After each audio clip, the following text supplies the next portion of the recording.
Well, hello and welcome back to another Pony&Wolf Productions video. My name is Visual Pony and today we're reading the story Luna Finds a Squeaky Toy by Drunk Luna.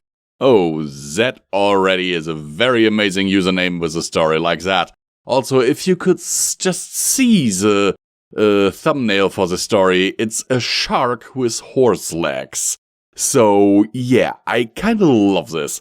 That's why I decided to read it. So, I will do so, but not before showing you a list of those amazing people who keep supporting us every month, and seriously guys, I cannot thank you enough, because this is seriously something that helps us put food on the table, and without you, we would not be able to continue. If you want to be on that list, then down in the description below you will find the link to our Patreon page, where you can support us and get benefits like early access and high-quality downloads to all of these stories for as little as $1 a month. Princess Cadence's fall shower was in full swing. In one of the drawing rooms of the Crystal Empire's castle, a small herd of mares sipped tea, chatted and munched on horse divorce. On 4 pink thrones, a very pregnant Cadence sat next to her sister-in-law, Princess Twilight Sparkle, and her adoptive aunts, Princess Celestia and Princess Luna. "Alright, every pony," Twilight announced. "It's time for Cadence to open her gifts, so please take your seats." The guests sat down at the round, pink tables in the spacious room, and Cadence reached for her first gift. An adorable yellow onesie with pink butterflies all over it. Fluttershy smiled demurely at Cadence as the pink alicorn thanked her. Suddenly, as one of Cadence's friends moved a small gift bag towards her, she accidentally stepped on a pink bag, and whatever was in the bag emitted a loud squeak. Luna's head jolted upwards, her eyes widened, and her delicate ears picked in the direction of the sound. Celestia shifted nervously in her seat, but she maintained her composure while still watching her sister out of the corner of her eye. Luna's gaze was still fixed on the pale pink gift bag.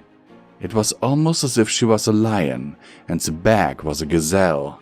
When Cadence finally removed the tissue paper from the bag, she revealed a small grey rubber shark with 4 legs like a pony's. Giggling, Cadence gave the weird-looking creature a squeeze, causing it to squeak again. Luna's eye twitched. She had never felt so desperate to investigate anything before. This phenomenon astonished her. A toy that made a squeaking noise when squeezed?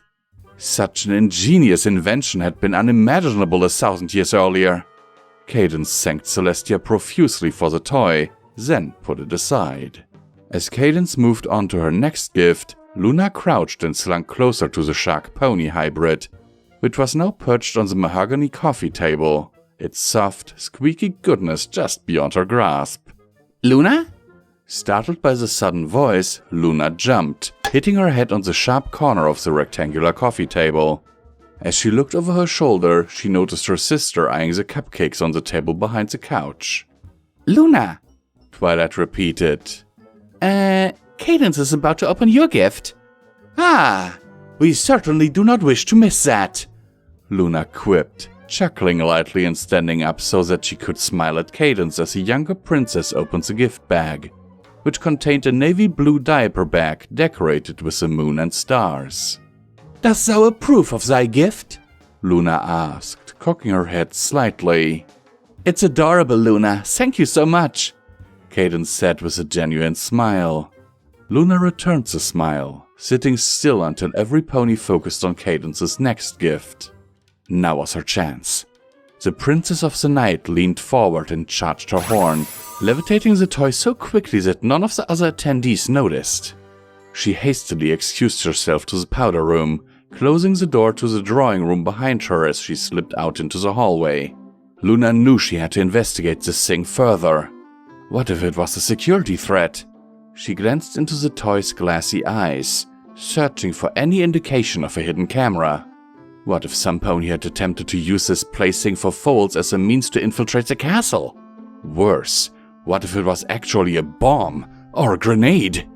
Anxiety sent a chill up Luna's spine, making her withers itch. She threw the toy up into the air and hit it with an explosive detection spell, and instantly came back negative. This did little to diminish Luna's anxiety. She began to wonder if the small toy had been covered in poison or produced with harmful chemicals. Luna levitated the toy again, holding it before her so that she could read the tiny words on the bottom.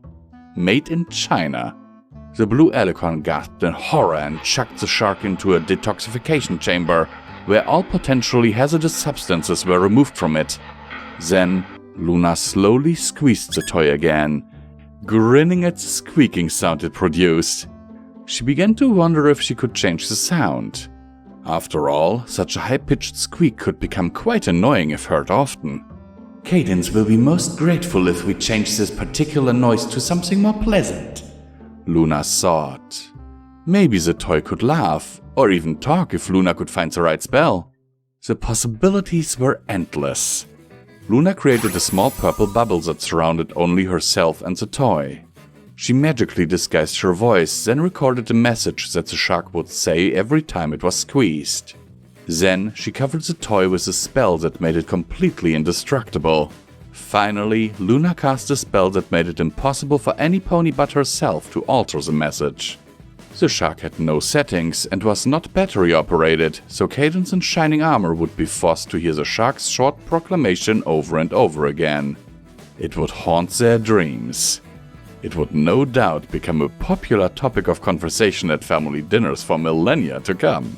These 5 little words would definitely alter the history of Equestria. Even the citizens of the Crystal Empire would be forced to repeat the sacred words of the squeaky toy, the truest words ever uttered. About 14 months later, Flurryheart waved her front hoofs and began to babble. Smiling, Cadence gave a nearby shark toy to the small filly to keep her entertained for a while.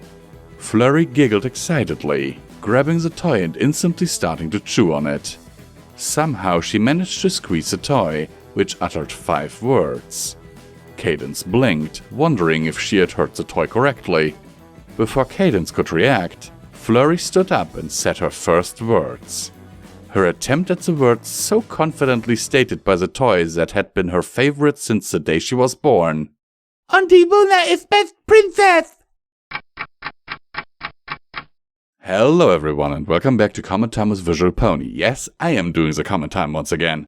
Because doing it with the cats now that I'm actually using Linux on my recording computer would be a hassle and a half, because I would have to use my text-to-speech software in the VM, and then I would have to switch over to the VM every time I want to do a comment time. So we are going back to me actually talking about the stories, and the cats can have a rest, at least for a little while. So, I personally like this, and as those people who have actually talked to me know, I am a really big Luna fan. I actually owned one of the Luna vinyl figures back in the day. So yeah, I like this, and it is kind of a nice prank to Celeste, from Luna to Cadence and Shining Armor. And I must say, I can't say that I wouldn't do something similar. Now, without further ado, let's end this video, because it is already quite long for what we usually do on this channel, and I hope that you enjoyed it. Let me know in the comments down below if you did, and don't forget to share, like, and subscribe, because that really helps us in the algorithm and it is free. Also, if you leave a comment down below, which I would really much encourage, then that also helps us out in the algorithm. Don't forget, we always want to read stories for you, but we can't if there isn't enough engagement.